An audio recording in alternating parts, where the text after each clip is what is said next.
Nas profundezas das florestas da África Ocidental, um chimpanzé pega uma pedra, posiciona uma noz de casca dura sobre uma rocha plana e golpeia-a com força precisa e controlada, perto dali. Outro descasca um galho com os dentes afiando-o até formar uma ponta antes de cravá-lo em uma toca.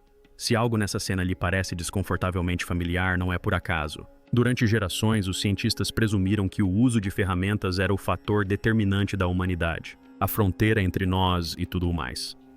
Mas pesquisas inovadoras forçaram uma reavaliação impressionante que não apenas muda o que pensamos sobre os chimpanzés, mas também remonta a milhões de anos para iluminar as origens da nossa própria espécie. Porque o que esses animais fazem na floresta hoje se assemelha notavelmente, quase perturbadoramente, ao que nossos ancestrais faziam na savana africana no alvorecer da civilização humana. A questão não é mais se os chimpanzés usam ferramentas. É se eles ultrapassaram um limite que antes reivindicávamos como sendo exclusivamente nosso. Em 1960, uma jovem pesquisadora britânica chamada Jane Goodall aventurou-se no remoto Parque Nacional de Gombe Stream, na Tanzânia. E o que ela testemunhou lá alteraria para sempre nossa compreensão do que significa ser humano. Agachada silenciosamente na vegetação rasteira, Goodall observou um chimpanzé se aproximar de um cupinzeiro. Selecionou um talo fino de grama e o enfiou cuidadosamente em um dos buracos. Os cupins morderam o talo intruso em defesa própria. O chimpanzé o retirou lentamente e comeu os insetos, agarrando-se à ponta. Então repetiu o processo várias vezes. Isso não era instinto. Isso não foi um acidente. Foi um chimpanzé selecionando usando e retornando a uma ferramenta deliberadamente. Quando Goodall relatou suas descobertas ao lendário paleoantropólogo Louis Leakey, sua resposta se tornou um dos momentos mais citados da ciência. Agora precisamos redefinir o conceito de ferramenta, escreveu ele. Redefinir o que é ser humano ou aceitar os chimpanzés como seres humanos. Em uma única observação, a barreira entre humanos e todas as outras espécies abriu uma rachadura muito séria. Mas eis por que essa descoberta foi tão impactante. Durante décadas, o uso de ferramentas foi considerado o marcador definitivo da inteligência humana, o comportamento que nos diferenciava do reino animal. No momento em que confirmamos que outra espécie também o fazia, todas as suposições construídas sobre essa base tiveram que ser reexaminadas. As ferramentas são agentes de transformação evolutiva e não de uma forma sutil. Elas desbloqueiam recursos que de outra forma estariam completamente fora de alcance. Aquele cupinzeiro continha milhares de calorias de proteína totalmente inacessíveis sem o instrumento certo. O talo de grama transformou uma fortaleza impenetrável em uma despensa. Isso é um salto cognitivo extraordinário, reconhecer que um objeto em seu ambiente pode ser reaproveitado para resolver um problema que você está enfrentando agora. E a pesca de cupins acabou sendo apenas o começo. Décadas subsequentes de pesquisa revelaram que os chimpanzés não usam apenas uma ou duas ferramentas oportunistas. Eles possuem um sofisticado conjunto de mais de 20 implementos distintos, utilizados para tarefas específicas em diferentes contextos. Folhas são usadas como esponjas para absorver água potável. Gravetos são usados para investigar objetos perigosos ou desconhecidos. Cascas de árvores são descascadas e moldadas para tarefas específicas de extração. Mas foi uma categoria de ferramenta que realmente chamou a atenção dos pesquisadores. Isso porque, diferentemente de talos de grama e folhas, essa ferramenta em particular tinha um nome muito específico e carregado de significado na literatura científica.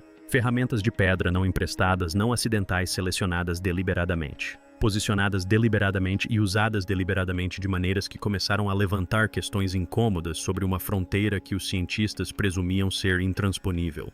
O que tornou isso especialmente impressionante foi a pura consistência do comportamento. Não se tratava de uma descoberta feita por um indivíduo excepcionalmente inteligente, em diferentes populações, em diferentes regiões separadas pela geografia e por gerações. Os chimpanzés estavam chegando de forma independente à mesma solução para o mesmo problema. Eles não estavam apenas usando ferramentas. Em algumas populações, esse conhecimento era transmitido, ensinado, preservado e aprimorado. A revolucionária pimentologista havia desvendado algo muito maior do que um cupinzeiro.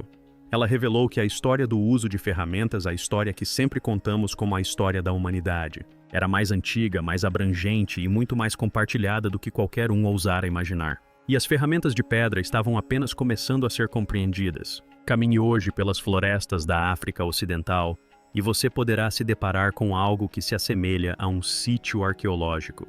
Pedras planas lisas devido a impactos repetidos, cascas de nozes espalhadas, Martelos de pedra posicionados nas proximidades com a inconfundível evidência de uso deliberado e contínuo. Se você não soubesse, pensaria que humanos estiveram ali. E não estaria totalmente errado. Os chimpanzés usam martelos e bigornas de pedra para quebrar nozes de casca dura há pelo menos 4.300 anos, um fato confirmado por escavações arqueológicas em seus locais de uso de ferramentas. Essas não são estimativas ou extrapolações. Pesquisadores escavaram fisicamente antigos sítios de bigornas de chimpanzés e encontraram ferramentas de pedra com os mesmos padrões de desgaste, os mesmos resíduos e a mesma lógica de posicionamento das que são usadas nessas mesmas florestas atualmente. Esse comportamento não surgiu recentemente. Ele remonta à pré-história, transmitido através de gerações em uma cadeia cultural ininterrupta que antecede muitas civilizações humanas. A sofisticação desse comportamento é o que o torna verdadeiramente notável. Os chimpanzés não pegam qualquer pedra e começam a quebrar. Pesquisas mostraram que eles selecionam ativamente as pedras que usam como martelo com base na dureza da noz que estão tentando abrir, escolhendo martelos mais pesados e densos para cascas mais resistentes e mais leves para variedades mais frágeis. As bigornas são geralmente grandes pedras planas localizadas perto das próprias árvores de nozes. Mas o processo de seleção do martelo reflete algo que se assemelha inequivocamente a julgamento, avaliação e planejamento. E, crucialmente, nem todas as populações de chimpanzés fazem isso. Quebrar nozes com ferramentas de pedra está ausente em vários grupos de chimpanzés, mesmo onde as nozes estão disponíveis.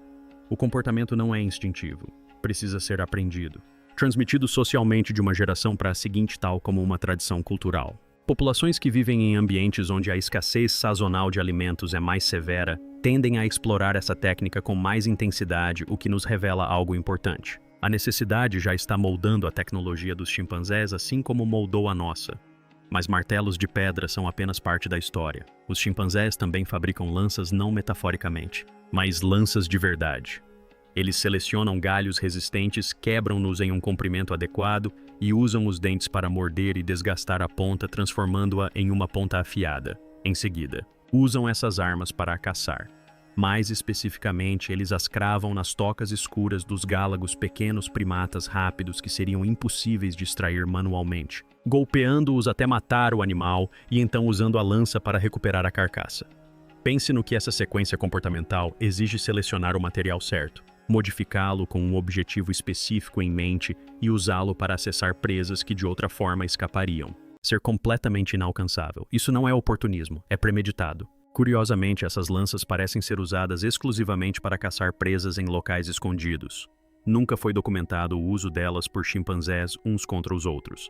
Embora eles atirem pedras e balancem galhos durante confrontos agressivos, uma distinção que por si só sugere uma compreensão surpreendentemente específica da função de uma ferramenta. Algumas populações de chimpanzés usam martelos de pedra, outras fazem lanças, algumas fazem ambas as coisas, outras não fazem nenhuma. O panorama tecnológico entre as comunidades de chimpanzés é desigual, variável e transmitido culturalmente. Em outras palavras, algumas populações são visivelmente mais avançadas do que outras. Se isso lhe parece familiar, não é por acaso. Neste ponto, as evidências parecem quase convincentes o suficiente para responder à pergunta de forma direta. Martelos de pedra usados por milhares de anos, lanças artesanais, transmissão cultural através de gerações. Certamente isso se qualifica como idade da pedra. Não exatamente. E o motivo revela algo profundo sobre a linha que nossos ancestrais realmente cruzaram. Eis o problema: os chimpanzés estão longe de ser os únicos animais que usam ferramentas. Os orangotangos usam gravetos para pescar insetos e mel em ocos de árvores. Os macacos prego usam pedras diariamente para quebrar mariscos nas praias do Brasil. As lontras marinhas flutuam de costas e esmagam mariscos contra pedras, equilibrando-se sobre o peito. Os corvos fabricam ganchos com galhos para extrair larvas da casca das árvores. Os polvos carregam cascas de coco pelo fundo do oceano e as montam em abrigos portáteis. O uso de ferramentas, afinal, não é uma invenção humana, nem mesmo uma invenção dos primatas. É uma solução notavelmente difundida para o problema universal de acesso a recursos. Então, se o uso de ferramentas por si só não define a idade da pedra, o que define? A resposta reside em um ato específico, enganosamente simples: criar intencionalmente uma aresta cortante modificando a pedra. Não usar uma pedra como martelo, nem pegar uma pedra com formato conveniente, mas sim golpear deliberadamente uma pedra contra outra para produzir uma lasca afiada capaz de cortar. Esse é o ponto de virada. É isso que separa a idade da pedra de tudo o que veio antes dela. E a razão pela qual esse ponto de virada é tão importante se resume a calorias. Nas savanas abertas onde nossos ancestrais evoluíram, grandes carnívoros constantemente abatiam suas presas e deixavam para trás quantidades significativas de carne. Um estudo que examinou zebras mortas por leões descobriu que, em média, 15 quilos de carne permaneciam na carcaça após os predadores terminarem de devorá-la. Isso equivale a aproximadamente 20.000 calorias só de carne, sem contar a medula óssea rica em nutrientes presente no esqueleto. Suficiente para suprir as necessidades calóricas diárias de aproximadamente 27 hominídeos primitivos a partir de uma única presa abandonada. Mas acessar esse recurso exigia algo muito específico, uma lâmina afiada para cortar tendões, separar a carne dos ossos e abrir o próprio esqueleto. Sem ele, a carcaça era impenetrável. Com ele, o cervo da savana tornou-se uma fonte de alimento confiável que nenhum outro competidor conseguia explorar da mesma maneira. As ferramentas de pedra modificadas mais antigas confirmadas têm 3 milhões de anos. Não sabemos com certeza quem as fez, possivelmente nossos ancestrais diretos, possivelmente parentes próximos. O que sabemos é que por volta de 2 a 4 milhões de anos atrás, os hominídeos selecionavam deliberadamente pedras de granulação fina capazes de manter uma borda afiada e produziam sistematicamente lascas cortantes a partir delas. Simples para os nossos padrões, mas transformador em qualquer perspectiva. Os paleoantropólogos concordam em grande parte que a criação intencional de bordas afiadas é o limiar mínimo para a idade da pedra. A lógica é simples. Se o uso de rochas se qualifica, então lontras e capicins já fazem parte dela. A linha divisória deve ser traçada na modificação, na intenção, na produção deliberada de uma nova capacidade que não existia na matéria-prima. Nunca se documentou que chimpanzés selvagens fizessem isso nem uma única vez em décadas de observação em dezenas de populações. Mas isso levanta uma questão que muda tudo. Será porque eles não conseguem ou porque não precisaram? No início da década de 1990, os pesquisadores decidiram parar de esperar que os chimpanzés cruzassem essa linha por conta própria. Em vez disso, eles tentariam levar um deles a atravessá-la deliberadamente. Conheça Canizie. Kenzie era um bonobo, um parente próximo do chimpanzé, frequentemente considerado o mais sofisticado socialmente das duas espécies. Ele já era uma espécie de celebridade científica, tendo demonstrado uma capacidade extraordinária de compreensão da linguagem e comunicação simbólica. Aprendeu a navegar por um teclado de símbolos abstratos para expressar necessidades, fazer pedidos e até comentar sobre o ambiente ao seu redor. Aprendeu a jogar Minecraft. De qualquer forma, Kenzie operava em um nível cognitivo que constantemente surpreendia os pesquisadores ao seu redor. Mas foi o que ele fez com uma pedra de martelo que realmente mudou a conversa. Os pesquisadores começaram demonstrando a técnica básica de lascamento de sílex, golpeando uma pedra contra outra em um ângulo preciso para lascar uma lasca afiada e utilizável. O objetivo era simples: aprender a produzir uma ferramenta de corte intencionalmente. O que se seguiu foi uma das séries de experimentos mais notáveis da história da pimiatologia. Kenzie aprendeu lentamente no início, depois com crescente fluência. Começou a bater pedras umas nas outras e a produzir lascas com arestas de corte genuínas. Mas o que aconteceu a seguir foi algo que ninguém havia previsto. Após um período de prática, Kenzie parou de copiar completamente a técnica demonstrada e inventou a sua própria. Em vez de segurar a pedra de martelo e golpeá-la contra o núcleo, ele começou a arremessá-la contra o núcleo. Se isso ocorreu para proteger os dedos, para compensar a mecânica diferente das mãos dos chimpanzés, ou simplesmente porque ele descobriu que era mais eficaz, os pesquisadores não puderam afirmar com certeza. O que eles podiam afirmar era que um bonobo havia inovado de forma independente um novo método de lascar sílex. Isso não é pouca coisa. Então veio o verdadeiro teste. Os pesquisadores colocaram um núcleo de sílex não modificado e uma pedra de martelo na frente de Canizie. Perto dali havia uma caixa transparente contendo frutas, lacrada com um cordão de nylon grosso. A única maneira de abri-la era produzir uma lasca afiada o suficiente para cortá-la. Esse cenário foi repetido 11 vezes em vários testes. Canizie não simplesmente quebrava pedras aleatoriamente na esperança de ter sucesso. Ele lascava pedras, examinava-as, avaliava suas bordas e, segundo relatos, testava o fio com a língua, exatamente como muitos arqueólogos acreditam que os primeiros humanos faziam. Ele selecionava deliberadamente as lascas maiores e mais afiadas e cortava o cordão. Quando os pesquisadores analisaram os artefatos produzidos por Kenzie, o que encontraram foi realmente surpreendente. Muitas de suas lascas eram praticamente indistinguíveis de ferramentas de pedra feitas por nossos ancestrais há 2 milhões de anos. As mesmas plataformas de impacto, os mesmos bulbos de percussão, as mesmas bordas afiadas e funcionais. Ele não chegava a se igualar ao Homo erectus.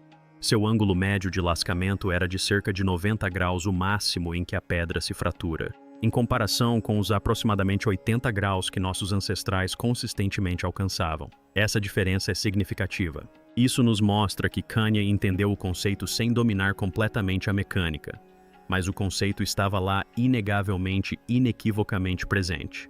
A capacidade cognitiva de produzir uma ferramenta de corte existe em uma espécie que nunca a utilizou na natureza. Essa simples descoberta muda completamente a perspectiva. Então, se Kanise conseguiu, por que os chimpanzés selvagens não descobriram como fazer isso sozinhos? A resposta se revela mais interessante do que uma simples falha de inteligência. E surge de diversas perspectivas simultaneamente. Um estudo de 2021 abordou essa questão diretamente. Os pesquisadores forneceram a chimpanzés selvagens não treinados tudo o que eles precisariam para produzir lascas de pedra afiadas, materiais de qualidade, martelos apropriados e um conjunto completo de ferramentas. Então eles se afastaram e observaram. Nenhum chimpanzé espontaneamente bateu pedra contra pedra para criar uma borda cortante. Nenhum. Apesar de terem a matéria-prima à sua frente, apesar de serem membros de uma espécie que Kanze já havia comprovado ser cognitivamente capaz de realizar a tarefa, eles simplesmente não fizeram a conexão. Isso nos diz algo crucial. O comportamento não surge apenas da inteligência. Requer uma faísca cultural. Alguém precisa demonstrá-lo primeiro. Já sabemos que quebrar nozes com martelos de pedra também não é instintivo. Os chimpanzés jovens precisam aprender isso com seus parentes através de anos de observação e prática. Sem essa transmissão social, o conhecimento não existe, por mais capaz que seja a mente que o recebe. Kanze não inventou a técnica de lascar sílex do zero. Ele aprendeu, e esse aprendizado fez toda a diferença. Há também um obstáculo mais fundamental. Os chimpanzés selvagens vivem predominantemente em ambientes de selva densa, onde pedras de granulação fina como o sílex, que produzem bordas afiadas quando golpeadas, são praticamente inexistentes. As rochas disponíveis para eles são geologicamente inadequadas. Nossos ancestrais, por outro lado, evoluíram em savanas rochosas abertas, com abundantes fontes de pedra de qualidade diretamente sob seus pés. O problema da matéria-prima por si só pode ter impedido o surgimento natural desse comportamento, independentemente da capacidade cognitiva. Assim, os chimpanzés selvagens não possuem a transmissão cultural nem a matéria-prima. Essa combinação torna a produção espontânea de lascas de sílex na natureza extremamente improvável sem intervenção humana direta. E depois há o macaco prego, nas florestas do Brasil. Os macacos prego usam martelos de pedra há décadas para quebrar nozes e frutas. Um comportamento bem documentado por pesquisadores. Mas eles também fazem algo muito mais estranho. Batem pedras umas nas outras aparentemente apenas para criar pó, que depois lambem da superfície da pedra. Os cientistas ainda não sabem ao certo o porquê. Possível suplementação mineral, possível comportamento social, ninguém sabe ao certo. Mas eis a parte extraordinária. Ao quebrarem essas rochas umas contra as outras por razões totalmente alheias à fabricação de ferramentas, os capuchinhos estão produzindo acidentalmente lascas de pedra afiadas. Lascas que, quando analisadas, são praticamente idênticas às ferramentas humanas primitivas da África. E essas lascas foram encontradas em camadas arqueológicas brasileiras com mais de 50 mil anos. Camadas que inicialmente levaram os pesquisadores a acreditar que os humanos haviam chegado à América do Sul muito antes do período aceito. Foi necessária uma análise minuciosa para revelar a verdade. Não foram os humanos que deixaram aquela marca, foram os macacos. A ironia é quase insuportável, macacos prego. E não nossos parentes mais próximos, nem os animais que foram observados fabricando lanças e selecionando pedras para martelos pelo peso e dureza. Cruzaram acidentalmente o limiar arqueológico da Idade da Pedra sem intenção, sem compreensão, sem sequer querer. Nossos parentes mais próximos, enquanto isso, ainda estão logo além dessa linha. Não por falta de capacidade intelectual para cruzá-la, mas porque nunca lhes foi dada uma razão. Esse último ponto merece ser analisado com calma, pois reformula toda a história. A questão nunca foi realmente se os chimpanzés são inteligentes o suficiente para entrar na Idade da Pedra. Kanze respondeu a isso. A questão é por que eles não entraram e o que essa lacuna revela sobre as pressões evolutivas que transformaram um macaco que usava ferramentas em nós. Nossos ancestrais não desenvolveram ferramentas de pedra por curiosidade. Eles as desenvolveram porque a alternativa era a fome. na savana africana durante períodos de seca severa e esgotamento de recursos. A diferença entre um hominídeo que conseguia acessar a carcaça abandonada de um leão e um que não conseguia era a diferença entre sobreviver e não sobreviver. As ferramentas de pedra afiada não foram, em primeiro lugar, uma conquista intelectual. Elas foram, antes de tudo, uma solução de sobrevivência. A conquista intelectual veio depois moldada pela pressão implacável da necessidade, que se chocava com a capacidade ao longo de centenas de milhares de gerações. E uma vez iniciado esse ciclo de retroalimentação, ele se tornou autorreforçador de maneiras irreversíveis. O uso de ferramentas melhorou o acesso às calorias. Uma melhor nutrição sustentou cérebros maiores e mais complexos. Cérebros maiores produziram ferramentas melhores. Ferramentas melhores desbloquearam mais recursos. Mais recursos sustentaram grupos sociais maiores. Grupos sociais maiores aceleraram a transmissão cultural. Cada volta desse ciclo afastou nossa linhagem de todas as outras espécies do planeta, incluindo nossos parentes mais próximos de maneiras que se acumularam ao longo de milhões de anos. Os chimpanzés nunca entraram nesse ciclo. Não porque tenham ficado à beira do precipício e desistido, mas porque a confluência específica de circunstâncias que impulsionou nossos ancestrais a atravessá-lo simplesmente nunca se materializou para eles. Eles têm comida, eles têm estrutura social, têm tradições culturais e um repertório sofisticado de ferramentas. O que lhes falta é a pressão específica e desesperada que define a espécie e torna a inovação inegociável. Vale também considerar o que 2 milhões de anos de aprimoramento realmente significam fisicamente. As mãos humanas modernas não são mãos de primatas comuns que por acaso são boas em muitas coisas. Elas são especificamente otimizadas estruturalmente para a apreensão precisa e a percussão controlada que a produção de lascas de sílex exige. Essa otimização não aconteceu da noite para o dia, ela se acumulou gradualmente, moldada pela pressão seletiva que consistentemente recompensava os indivíduos que conseguiam produzir ferramentas melhores com mais eficiência. Os flocos de Kanzi eram notáveis, mas suas mãos não haviam recebido 2 milhões de anos de feedback evolutivo para se dedicarem a essa tarefa. As nossas, sim. A dimensão cultural é igualmente importante. Uma vez que uma população aprende um comportamento crucial para a sobrevivência, ela o ensina obsessivamente de forma consistente ao longo das gerações. O conhecimento se incorpora à prática social, é refinado pela experiência acumulada e, eventualmente, se integra tão profundamente à vida cotidiana que deixa de ser uma habilidade e se torna simplesmente o modo como as coisas são feitas. É assim que uma lasca de pedra afiada se transforma. Ao longo do tempo, em um machado de mão, depois em uma lâmina e, por fim, em uma civilização. Os chimpanzés não são humanos primitivos congelados no tempo. Eles representam uma história paralela, um ramo vizinho da mesma árvore ancestral, moldado por diferentes pressões e resultando em algo diferente, mas igualmente coerente. Suas ferramentas refletem o mundo deles. As nossas refletem a nossa crise. E talvez o pensamento mais sóbrio em tudo isso seja também o mais simples. A única coisa que separa a cultura de ferramentas dos chimpanzés da faísca, que acende uma trajetória completamente diferente, é uma razão. Uma razão existencial real sem outra opção. Esperemos que nunca encontrem um. Começamos esta discussão perguntando se os chimpanzés já atingiram a idade da pedra. A resposta honesta é quase, mas não completamente. E essa lacuna acaba sendo uma das coisas mais reveladoras de toda a pré-história humana. O que nos separa deles não é a inteligência. Kenzie provou isso. Não se trata de capacidade, mas sim de circunstância. É a pressão brutal e específica da necessidade que forçou nossos ancestrais a cruzar um limiar do qual nossa espécie jamais olhou para trás. Enquanto isso, no coração das florestas da África Ocidental, chimpanzés ainda estão lá, quebrando nozes nas mesmas bigornas de pedra que seus ancestrais usaram há 4.300 anos. Forjando lanças com os dentes, transmitindo conhecimento através das gerações em uma cadeia cultural ininterrupta. Eles são no sentido mais profundo, uma janela viva para o mundo que nossa própria linhagem deixou para trás. Essa conexão vale mais do que qualquer resposta, vale a própria pergunta.